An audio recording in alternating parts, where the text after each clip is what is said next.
ईमान के खातिर अपनी जान कुर्बान करने वाली एक दिलेर खातून जिसने मूसा अलैहिस्सलाम की परवरिश की और बचपन में उन्हें फ़िरौन के जुल्म जबर से बचाया। लेकिन जब उस खातून ने अल्लाह पर ईमान लाया तो फ़िरौन ने उसके साथ क्या सलूक किया और ऐसा क्या हुआ कि इस खातून को दुनिया की अजीम तरीन औरत का लक़ब दिया गया।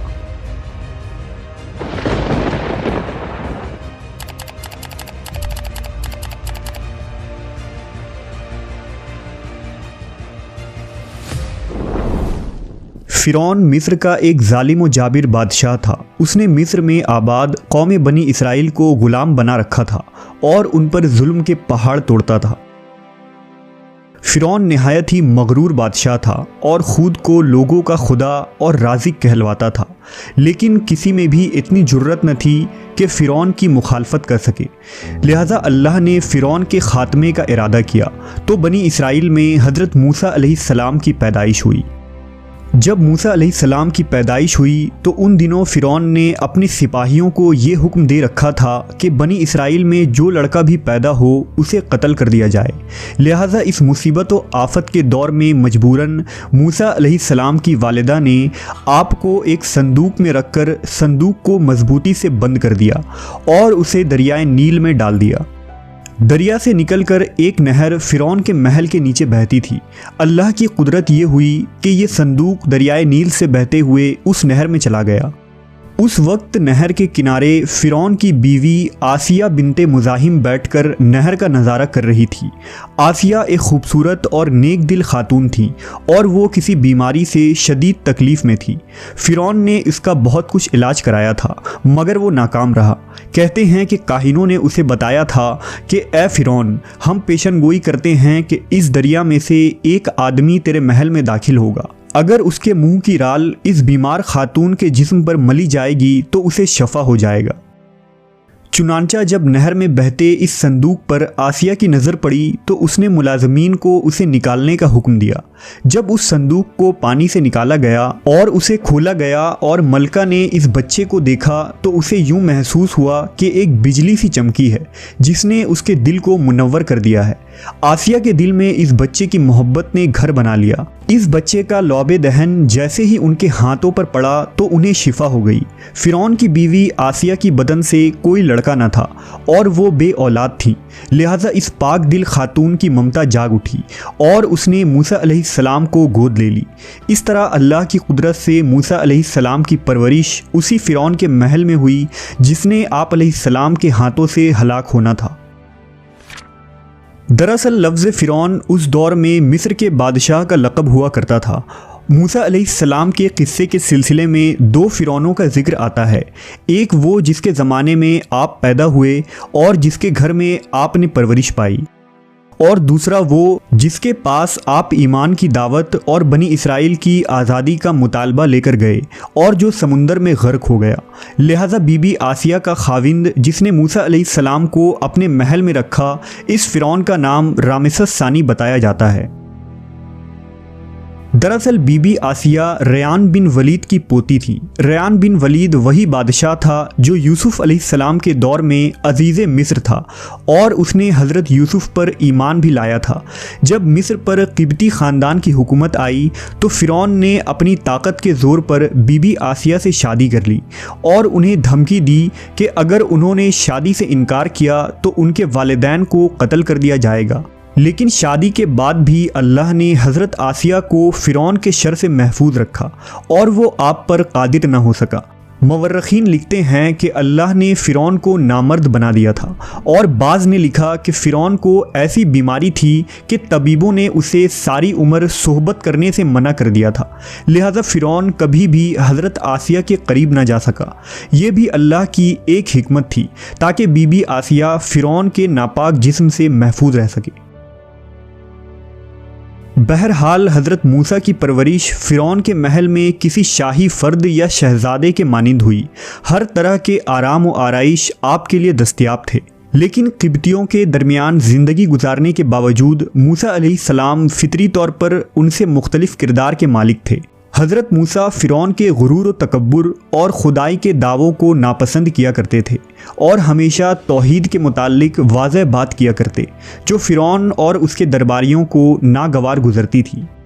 बहुत जल्द वो वक्त भी आ गया जब अल्लाह ने हज़रत मूसा अलैहिस्सलाम को नबूवत अता की और आप फ़िरौन के दरबार में इस्लाम की दावत लेकर तशरीफ़ लाए। उस वक्त फ़िरौन के मुतालबे पर जादूगरों और मूसा अलैहिस्सलाम के दरमियान सहर का मुकाबला हुआ, जिसमें हज़रत मूसा की असा हकीकी सांप में तब्दील हो गई और जादूगरों पर हक़ वाज़े हो गया कि ये अल्लाह के सच्चे रसूल हैं जिन्हें हमारी हिदायत के लिए भेजा गया है। जबकि फ़िरौन अपने अना और गुरूर पर कायम रहा और मूसा अलैहिस्सलाम के दावत का इनकार कर दिया। इसी दरबार में बीबी आसिया भी मौजूद थीं, लिहाजा आपने जब ये सनसनीखेज मंजर देखा तो आपके दिल में फ़ौरन हक़ का नूर चमक उठा और आप मूसा अलैहिस्सलाम पर ईमान ले आईं। बीबी आसिया फ़िरौन मिस्र की बीवी और मलका थी। आपके पास माल और दौलत की कसरत थी, लेकिन इसके बावजूद आप गुरूर और तकब्बुर का शिकार नहीं थी, बल्कि आपका दिल गरीबों की मोहब्बत से सरशार और उन पर शफ़क़त और मेहरबानी के जज्बे से मामूर था। आप दिल खोल कर उन पर सदका और खैरात किया करती।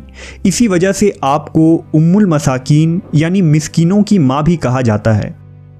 चूँकि बीबी आसिया अपने शौहर रामेसस के मजालिम को भी खूब जानती थीं, इसलिए अपने ईमान का इजहार न किया। आप छुप छुपा कर एक अल्लाह की इबादत किया करती और अल्लाह से ये दुआ करती कि ए अल्लाह, मुझे फ़िरौन और उसके अमल से निजात दे, मैं उसके कुफरिया हरकतों से बेजार हूँ। हज़रत आसिया खुफिया तौर पर मूसा अलैहिस्सलाम के खुदा की इबादत करती और दुआ व इस्तिग़फ़ार में मशगूल रहती। यहाँ तक कि फ़िरौन को एक दिन आपके ईमान लाने की खबर हो गई। उसने एक रोज़ अपने दरबारियों से कहा, क्या तुम लोगों को मेरी बीवी की कुछ खबर है? तुम लोग उसके मुताल्लिक क्या जानते हो? सब ने बीबी आसिया की बड़ी तारीफ़ की और उनकी भलाइयाँ बयान की। फ़िरौन ने कहा, क्या तुम लोगों को नहीं मालूम वो मेरे सिवा दूसरे खुदा को मानती है?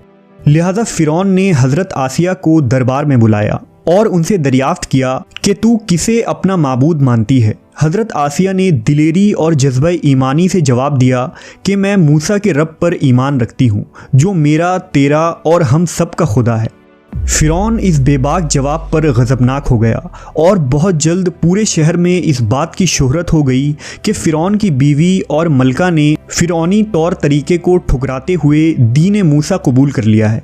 पहले तो फ़िरौन ने बीबी आसिया को समझा बुझाकर, तरगीब दिलाकर और डरा धमकाकर मूसा अलैहिस्सलाम के दीन को छोड़ने को कहा, लेकिन जब उसने हज़रत आसिया के चट्टान जैसे मजबूत ईमान और जज्बे को देखा तो उसने जुल्म व बर्बरियत से काम लेने की ठान ली। फ़िरौन ने अपने अहलकारों को हुक्म दिया कि आसिया को तपते हुए रेगिस्तान की धूप में लटा दिया जाए, लिहाजा आपको शदीद गर्मी में रेत के तपते मैदान में छोड़ दिया गया। फ़िरौन उस जगह दौरा करता रहा और कहता रहा कि अब तू बाद आ जा, अगर तूने मेरी बात मान ली तो महल की शाही ज़िंदगी और आराम व आराइश तेरी मुंतज़िर है। मगर हज़रत आसिया पर इसका कोई असर न हुआ, क्योंकि आपको जन्नत के उस लाफ़ानी मोहल्लात पर ईमान था जो अल्लाह ने उन्हें अता करने का वादा किया था। जब फ़िरौन ने हज़रत आसिया की साबित कदमी को देखा तो उसने आपको शहीद करने का फ़ैसला कर लिया। उसने अपने सिपाहियों को हुक्म दिया कि बड़ी से बड़ी चट्टान कहीं से उठा लाओ और आसिया को चित लेटाओ और वो चट्टान उस पर गिरा दो। लिहाजा जब ये लोग पत्थर लाए और हज़रत आसिया को लेटाया गया तो आपने आसमान की तरफ निगाह उठाई तो परवरदिगार ने हिजाब हटा दिए और जन्नत को और वहाँ जो महल उनके लिए बनाया गया था उसे उन्होंने अपनी आँखों से देख लिया। आखिरकार उस पत्थर को आप पर गिरा दी गई और आपकी रूह परवास कर गई। हज़रत आसिया के फ़ज़ाइल अहादीस मुबारका में कुछ इन अल्फाज से आए हैं कि रसूलुल्लाह सल्लल्लाहु अलैहि वसल्लम ने फरमाया, मर्दों में से तो बहुत से दर्जा कमाल तक पहुँचे, लेकिन औरतों में से सिवाय फ़िरौन की बीवी आसिया और ईसा अलैहिस्सलाम की वालिदा मरियम बिनते इमरान के और कोई औरत दर्जा कमाल तक नहीं पहुँची। इस तरह एक और रिवायत में आता है कि आप सल्लल्लाहु अलैहि वसल्लम ने फरमाया, जन्नती औरतों में सबसे अफजल खदीजा बिनते खवेल्द, फ़ातिमा बिनते मोहम्मद और फ़िरौन की बीवी आसिया बिनते मुज़ाहिम और ईसा अलैहिस्सलाम की वालिदा मरियम बिनते इमरान है। एक रिवायत में आता है कि बीबी आसिया का निकाह जन्नत में हज़रत मोहम्मद सल्लल्लाहु अलैहि वसल्लम से होगा। लिहाजा रिवायत है कि रसूलुल्लाह सल्लल्लाहु अलैहि वसल्लम ने फरमाया, जन्नत में मेरा निकाह मरियम बिनते इमरान, मूसा की बहन कुलसूम और फ़िरौन की बीवी आसिया के साथ होगा।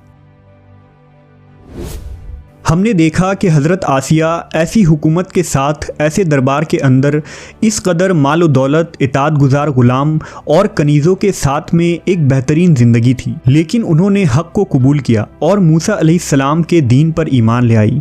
हालांकि उन्हें मालूम था कि ईमान लाने की वजह से उनकी तमाम खुशियाँ और मकाम व मनसब छिन सकता है, यहाँ तक कि जान भी जा सकती है, लेकिन आपने हक़ को कबूल किया और अपने गुज़श्ता आमाल पर तौबा कर ली।